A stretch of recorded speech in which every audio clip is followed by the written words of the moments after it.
This is a preview for Scathe. Now, first off, I have to apologize for my voice. I'm currently sick, so it's a little bit rough, sorry about that, but we continue on.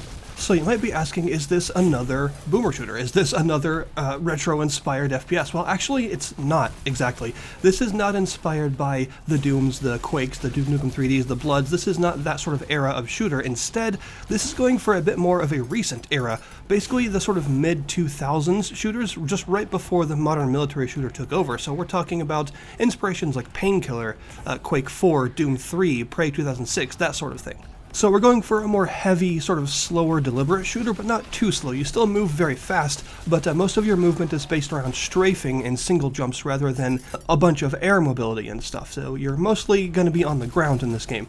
But the first thing to talk about is the game's visual design, which is really, really impressive, especially considering this is quite a small team that's making this game. But the graphical fidelity is actually quite high, and the game's tile sets are split into several different themes. We'll talk more about how the level structure works later because it's pretty unusual. But the real standouts for me are the enemy designs and the weapon designs. Every area's theme is quite well realized, and each area has its own sets of enemies to face, which thematically fit well into that area's overall visual theme. So the visual design of the game is very unified. It's all pulled together really well, and each area kind of has its own atmosphere because of that. You have areas like the nature area, which are very windy, a lot of corridors and narrow, claustrophobic spaces with lots of swarming enemies to face. You've got the industrial areas, which are these like hellish foundries with lots of lava, rust, and chains. You've got the temple areas, which are clean, big, open spaces with a lot of stone and glowy architecture and stuff in them. So it's pretty cool. Each area is quite well visually realized. But the main standout for me is definitely the weapon design. The weapons that you have are all really cool looking. The main infinite ammo weapon that you always have, the Hellhammer, is a nice sort of heavy assault rifle looking thing that's quite fun to use. But even kind of more traditional designs still have some odd aspects to them. Like, for instance, the double-barreled shotgun in this game, which is usually a pretty basic design, actually is changed into more of like an auto-loader with rotating chambers on it, so it looks pretty cool. And then there's the Thunderbolt weapon, the sort of lightning gun, that is pretty cool because it's all the screws that keep the weapon together are like floating alongside it because it's all sort of broken apart and floating, like electromagnetically contained. So the whole weapon, all of its constituent bits are sort of floating in space. It's a really neat design, and the weapons are all really well realized, so they all look unique and they all look really cool, and they all fit this sort of bombastic mid-2000s style that they're going for. The enemies are a little bit Painkiller, a little bit Doom, because a lot of them are like cybernetic demons and the like, so pretty much all of the enemies, even though some of them may look mechanical, they are actually biomechanical. So everything has a sort of flesh and metal aesthetic to it, and there are some enemies that are more mechanical, like the sort of pyramidal enemies that appear in the temple areas that shoot lasers, but a lot of enemies are very much a mixture of flesh and steel, and it gives a sort of unsettling air to the demons in this game.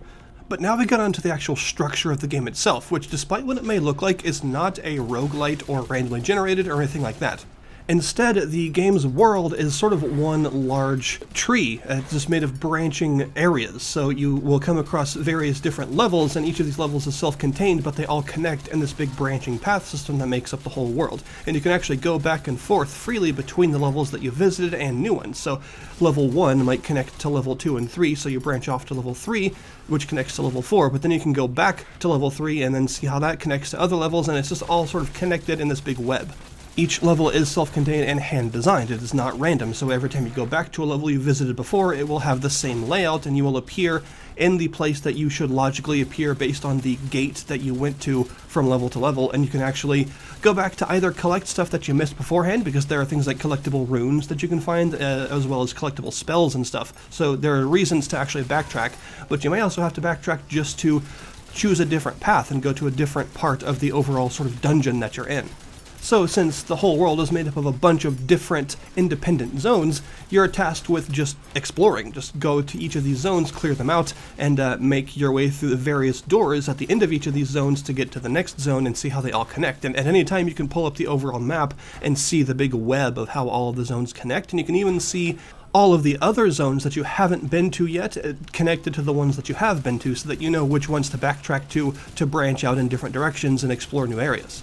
This all makes for a really interesting and unusual structure where you're sort of exploring this big labyrinth of levels and seeing how they all interconnect with each other to eventually get stronger and find the bosses and actually get to the objectives that you're there for in the first place, which are the Hellstones dropped by the big boss fights. The weapons are definitely something to talk about because you do, of course, have your infinite ammo weapon, which is pretty well done because it's actually relatively satisfying to use. It's got good accuracy, good range, it takes enemies apart in a pretty satisfying way, and its alt fire is a sort of rocket swarm that does pretty good damage and has a good splash radius on it, so it's a reliable standby infinite ammo weapon to go back to whenever you need. But there are also several other weapons that you can find by exploring the various zones and eventually getting to these sort of one-off rooms, these chambers you can find that will grant you a new weapon once you find them. The weapons themselves have relatively low ammo capacity, so you can't rely on them for an entire zone, generally speaking, although of course zones do have ammo pickups for the various weapons you can find. They're not littered around the place everywhere, so you do have to actually conserve your ammo. It's very much about strategic resource usage depending on what you're facing and what you have. But the weapons are really fun. The double-barreled shotgun I mentioned is very powerful, can hold up to 30 shells, which is actually pretty good, and its alt fire is a mine launcher that you can actually use to sort of secure choke points and things in certain areas. It's very fun to use. It's a really good double-barreled shotgun. It's basically required that a game like this actually has one, so there it is, and it does work. You've also got the Thunderbolt, the lightning gun of the game, that has a very high fire rate and goes through its ammo really fast, but also has a chain lightning alt fire that's good for flattening large swaths of weak swarming enemies. And there are several other weapons besides that, like the bow blade and the hot hatch, but the weapons are definitely really fun and are a high point of the game's combat because the variety is nice, and they've clearly focused on both giving the weapons really satisfying combat feedback and giving them very unusual alt fires that make them interesting to use. But pretty much all of the weapons have kind of an unorthodox alt fire to them that makes them odd, and it makes them really interesting to come to terms with, and that's part of the fun of using these weapons, is seeing how they sort of work in a bit of a strange way compared to your usual shooter weapons of that type. You've also got spells in this game, and the spells are extremely powerful but very limited in use. Occasionally, while exploring around the areas, often after maybe like a really big set-piece arena battle, or say just hidden in a sort of secret on some of the levels, you'll find these little prisms that will grant you new rings, and a new ring means a new spell. And just like with your weapons, you can have all of them at once and cycle through all of them at any given time, and these spells use a soul resource that you get for killing enemies. They're sort of these little shards that explode all over the place whenever you kill enemies, and as you gather these shards, your soul gauge will fill up, and different spells require a different amount of this gauge to be used. This means you can't store up uses of spells in any other way than killing enemies. You can't just wait for it to refill or find like mana packs or anything like that. You have to actually be aggressive in combat in order to get the resource you need to cast these spells. But they range from stuff like a healing spell, which is very useful because healing items are not all that common in this game, to stuff like a spell that just combusts everything around you instantly and basically kills everything on screen at once, but does cost pretty much all of your soul to use. There's also stuff like an extremely useful freeze spell that'll freeze everything around you in place, allowing you to get some free shots in and just have some breathing room if you get overwhelmed. I like the spells a lot because they're so powerful, but also you can't just spam them, and it makes them a really fun thing to find because they're so effective, but they're also a strategic resource just like your ammo for your other weapons and things that you have to factor into combat.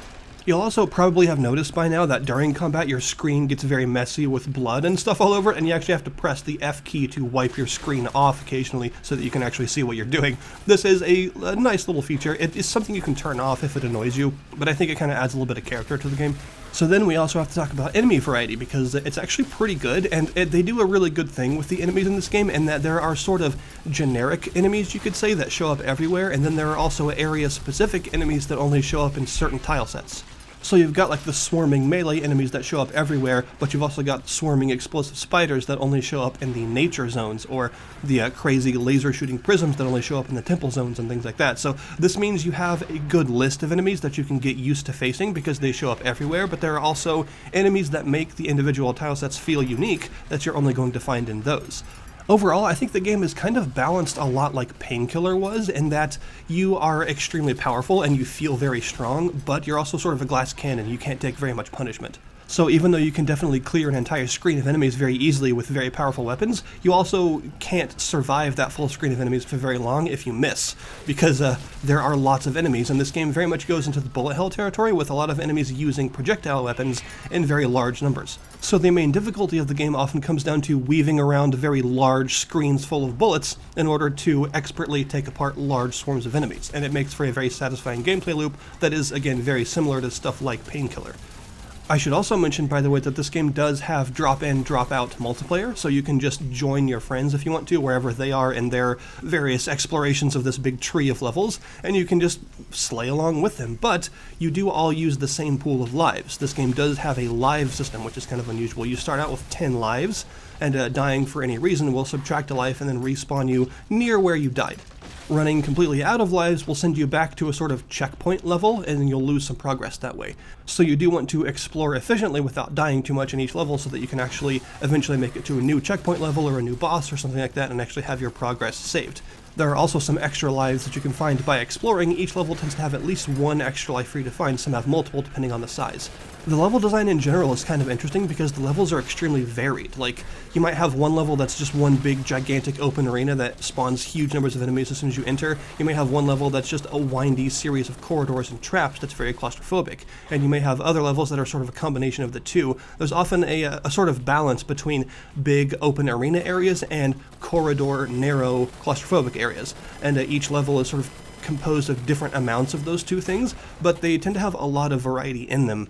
You know, one level may only take you like 2.5 minutes to beat, whereas another one may be like 20 minutes of exploration. They vary wildly in terms of overall size and structure, which is neat because if you're going to be exploring these things and backtracking and finding other paths through them and stuff, you want them to actually be interesting and varied to explore. Overall, I think Scathe is shaping up to be a really fun and satisfying shooter that is going for a rarer breed of sort of retro throwback shooter in the vein of stuff like Painkiller, the kind of thing that Bulletstorm tried to do but sort of failed at, and I hope a game like Scathe can actually succeed at. I'll be taking a closer look at it after it releases at the end of August. That's when you can actually take a look at it yourself. I will link you in the description below this video to the Steam store page if you want to keep an eye on it and wait for its release. Thank you guys very much for watching, and I'll see you next time.